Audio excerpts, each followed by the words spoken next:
Want to make a podcast? Spotify's got a platform that lets you make one super easily, then distribute it anywhere and everywhere.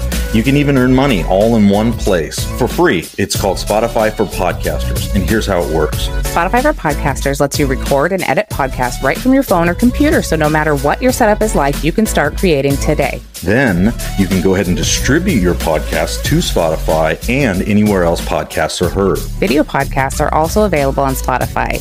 And when you want to take the conversation with your fans to the next level, Q&A polls are the best way to get them talking. With Spotify for Podcasters, you can earn money in a variety of ways, including ads and podcast subscriptions. And best of all, it's totally free with no catch. We've been using Spotify for Podcasters, and we highly recommend you give it a try. Download Spotify for Podcasters app or go to www.spotify.com/podcasters and get started.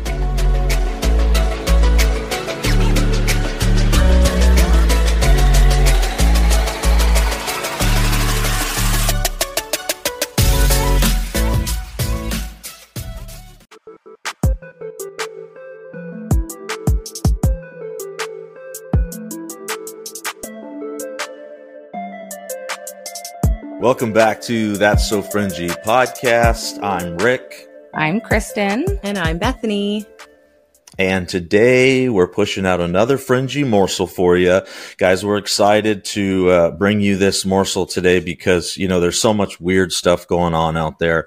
And we could probably pick, lots of things to talk about, but we're kind of being led by the Holy Spirit to push out the things that matter, the things that are near and dear to the heart of God. And so with that, we're going to jump right into the one that Kristen is bringing to us today. Kristen, why don't you lead us into what you've got?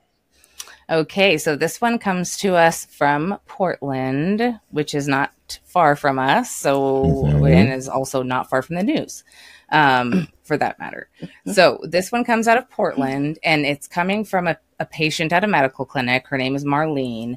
She writes in, so I don't know, every place has probably the same thing, but you go onto an app on your phone or on the internet and you have like My Chart or whatever where you can get in. So most people think if they're choosing to send a message to their doctor, it's just going to their doctor, when in fact, it usually goes to kind of his care team. So like his nurses or his MAs or whatever have access to those messages also because, the doctor doesn't usually write you back himself. So she sends a message in to My Chart complaining about this huge LGBTQ flag that they have up behind the reception desk in their lobby. Like there's no way of avoiding it. It's large. It's right there.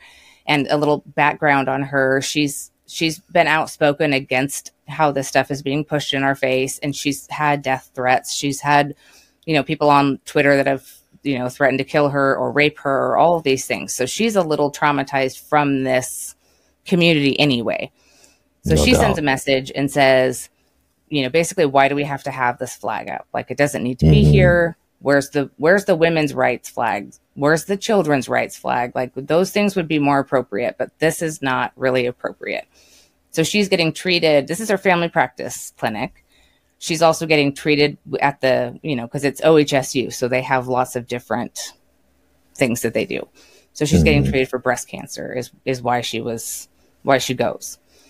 So anyway, she sends this message on there to her doctor, or so she thought. And this is their response. Dear Marlene, this letter is to inform you that effective immediately, you are discharged from receiving medical care at the Richmond Family Medical Clinic. This action is being taken because of ongoing disrespectful and hurtful remarks about our LGBTQ community and staff. The provider staff at the Richmond Clinic will continue to provide for your urgent healthcare needs until the end of July, basically, July 31st. Because they only have to give a 30-day notice. What? And so then I find out this has been her primary care doctor for 12 years. And the rest of her family goes to that clinic. So she just got fired.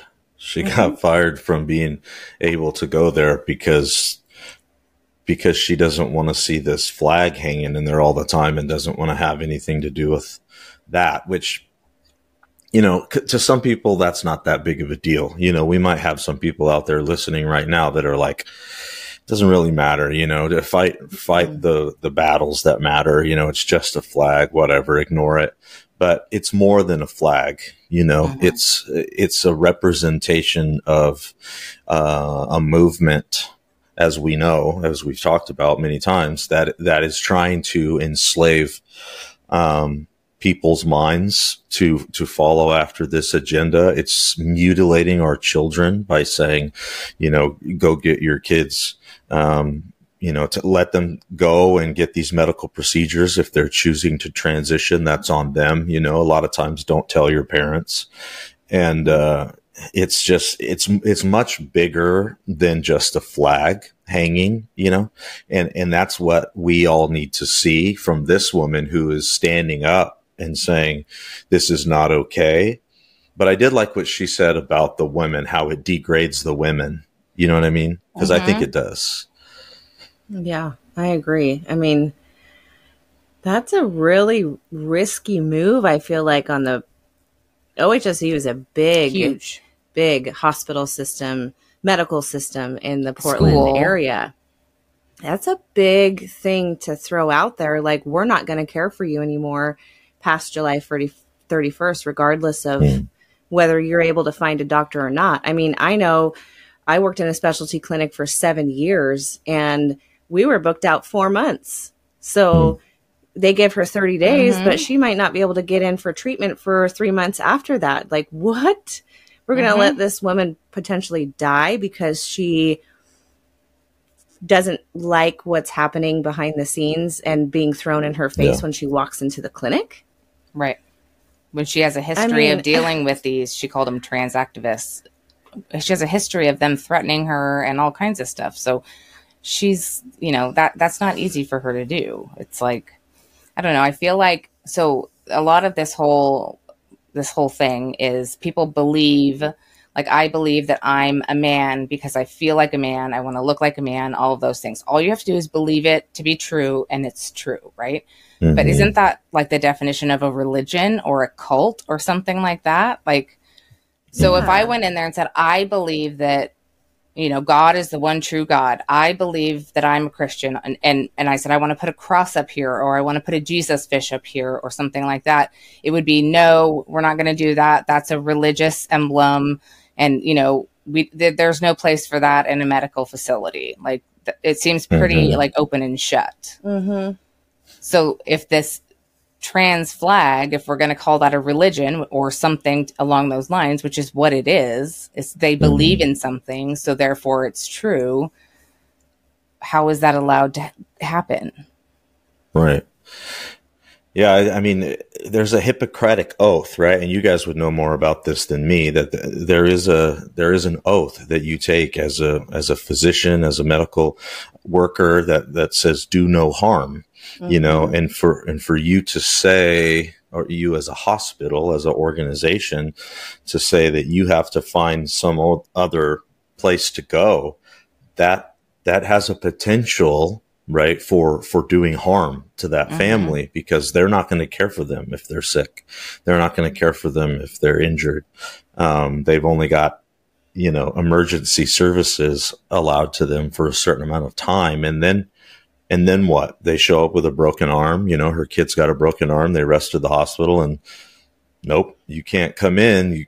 You're on the blacklist. Like, hospitals have blacklists. Yeah, that's just wild.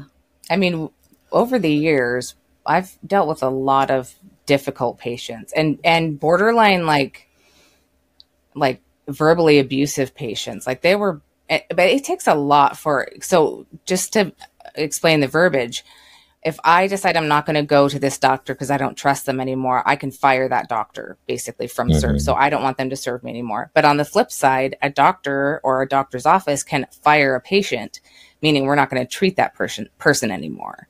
There's only been a couple ever patients that we've fired, and it's because they've come in like with a weapon, or come in with something and been like, I'm going to shoot up the place, and stuff that's like, you just can't keep those people. Yeah. But other than that, just for disagreeing with some decoration that you have up. Yeah. I know where I worked, we had to give 3 warnings before we actually were able to fire a patient, which I never ever saw. In my 7 years of working in a clinic setting, I never saw. And I worked for a big clinic down in this area. So this doesn't make any sense to me at all. Right. Yeah. Well, and they're like, doctors' offices and medical places are typically, that's why, I mean, there's a lot that goes into just picking out the pictures that go up because, you know, certain emblems and certain things are really bothersome. So that's why most places have like super neutral, like, oh, is it a weed or is it a flower? Like, you don't even really know because it's that vague. Right. And when I was working at the Lane County Jail, I have a Jesus fish tattoo. Well, Bethany has the same one on my wrist. You can't see it. So when I went in for my orientation through the sheriff's department, they said, if you have any religious tattoos or earrings or something like that, we just recommend that you don't wear them to work because you're dealing with inmates and you don't know what's going to trigger them or set them off or whatever. But they like kind of closed the book and said, but you can do whatever you want. You know, there was zero enforcement of it. There was zero but they wanted you to know that can sometimes cause a problem. So wear a watch or wear a bracelet if you want, but you don't have to. Never one time dealing with any of those inmates were they upset with a Jesus fish that I had on my wrist. And I never covered it, not one time. Yeah. But there's this like outrage when people don't like this particular flag, you know, and these are the same people that are talking about how we should all have equal rights. And they talk about communism. I mean, these are socialists, communists. They want equal rights for everybody. They want everybody to have all those things. And so when it comes to equal rights, it makes sense to them when it suits their agenda, but it doesn't make sense to them when it doesn't suit their agenda. And it gets really obvious pretty quickly when what they support and what they don't support. And so obviously they don't support medicine and they do support the trans agenda or the LGBTQ agenda more than medicine or their Hippocratic oath or the government or anything, fraud, molesting children, like all of these different things. They don't really care about the laws as long as their agenda is being put forward. But we have to go back and talk about the things like what is pushing this agenda? What is it that they're trying to really go for? Because we've linked it to Baphomet. We've done all of that. But why? Why are we trying to convince people to be trans? And what's the outcome for them that they would get? And when you put into perspective all the child mutilation of their body parts, there's certain organs that are used for reproduction, then that should trigger in your mind going back to the depopulation agenda that they have. And so not only is an agenda to divide, which is definitely what they're doing in this case, right? But it's also to make a buttload of money, right? Which is what they're doing in this case, because everything is about money in the medical industry. You guys know that better than me. And when you get down to it, it's all about depopulation. They want to mutilate the children so that they can, or take medication to where it blocks the ability to have more children. And when you see it from that angle, this lady freaking out about a flag makes a lot more sense. And she's not just some crazy lady, that's trying to make an uproar.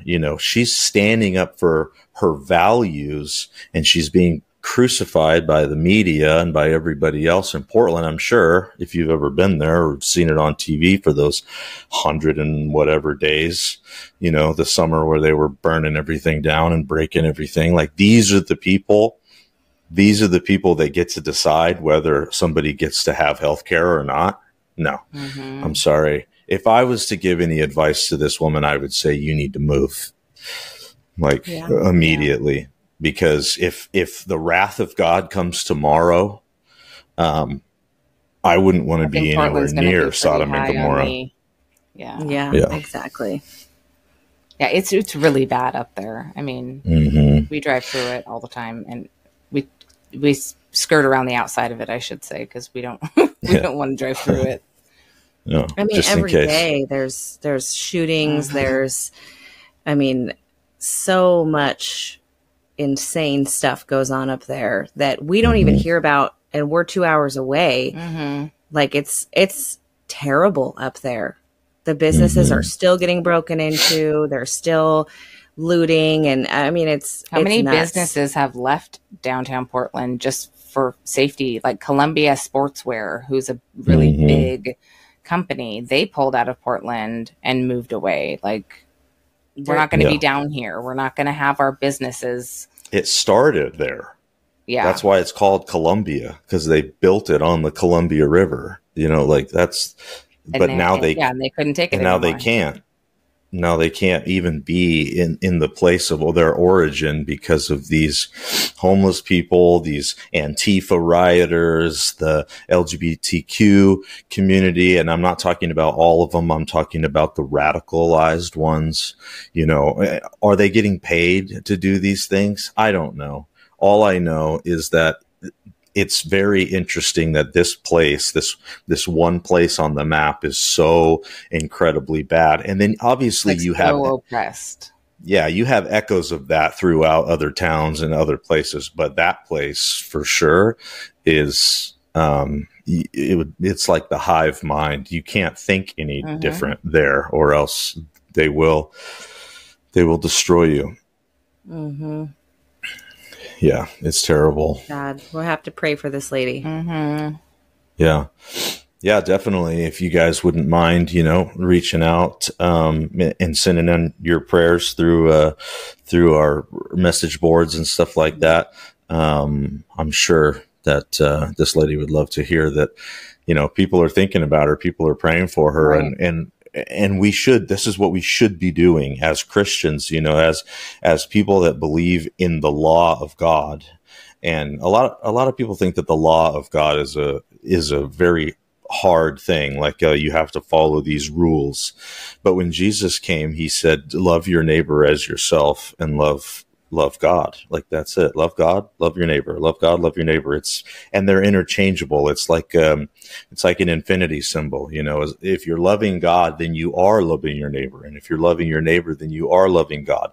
And if we are to be the church, then we are to love people and all people, as long as they're, the Bible says it sucks, but you have to love your enemies, right? Oh, it's a tough one, because you're trying to just no, I just want to shoot them. That's what the world tells me. The world tells me to destroy the enemy, but God is saying, love your enemy, forgive them, for they know not what they do, all those different things. And so we have to realize that a lot of these people, especially in Portland, have been brainwashed. We talk about that all the time, MK Ultra brainwashing. And it's as hard as it is to hear that the basically the whole area is worthless and it needs to go down in a heaping pile of flames. They're real people that live there, real people that have been misguided and taught something, and then come to find out later on, it's not true. It's just not true. And that's what we're all figuring out, is that we've all been lied to for a long time. And it just needs to stop. We'll pray for all of them.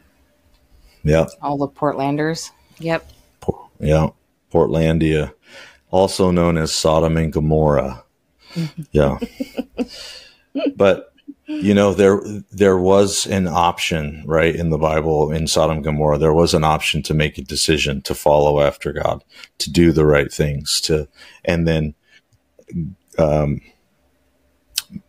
Abraham was pleading with God to let his nephew Lot survive, and his wife and the family. And he's what if there's this many righteous? What if there's this many righteous? And he's trying to plead with God to not do this, to not destroy the whole place. And God's like, I don't think there's as many righteous people in there as like there's not very many. That's the thing. And there should be more. And I know sometimes we would like to hope that there are more that are living righteously. But at some point, I think we're going to have to come to grips with the fact that we're going to be kind of disappointed in some of the people that aren't favored by God. And I think that we're going to be completely shocked at other people. Like I didn't think that person was going to make it. That's for sure. I think a lot of people think that about me. They're like, "Are you sure this one's in? Are you sure? You're sure this guy? Sure." Yeah, Peter's at the gate. Like, this one? Are you sir, sure? Can I speak with you for a second, sir? Let me just. You've seen his highlight reels, yeah, yeah. But anyway. That's just a quick morsel for you guys. Just be thinking about this stuff. Be thinking about standing up. This is a big deal. Be thinking about standing up for what you believe in. We'll put the link for the article in the notes because it was actually really hard for me to find. I only saw a screenshot on like Instagram and I was like, oh, I want to know the whole story. But it took me a while to find the actual story and I had to put her name Marlene in the search bar because every time you type in anything OHSU, LGBTQ, all of that stuff, it just brings up a bunch of articles on how awesome they are at being pro LGBTQ. So we'll put that in there too so that you guys can actually read the article because there's a little bit more context to it. Yep. All right, you guys, that's your Fringy Morsel for this week. We hope that you all are doing well out there in this crazy world. Don't forget to take all your money out of the banks. And also, we have... But for real, you should be talking about the polls. We have polls and stuff that we're putting on the bottom of our thing. And if you guys listen on Spotify, we have video. And where else do we have video, Rick? YouTube. We're trying to get onto Rumble, but right now it's difficult uploading multiple places. And so just for sake of time, a lot of times, because I do have a family YouTube, and I've got other things going on. Spotify. Yeah, you can hear it on the website, Spotify, YouTube. A lot of people like it on Spotify because it's right there on your phone, or on YouTube. It's really easy, but on the website, it's a little harder to see just because it's your phone and it's supposed to be a big website. So anyway, with that, we're going to leave you and hopefully you guys are doing well and we'll see you on the next one. Bye. Bye.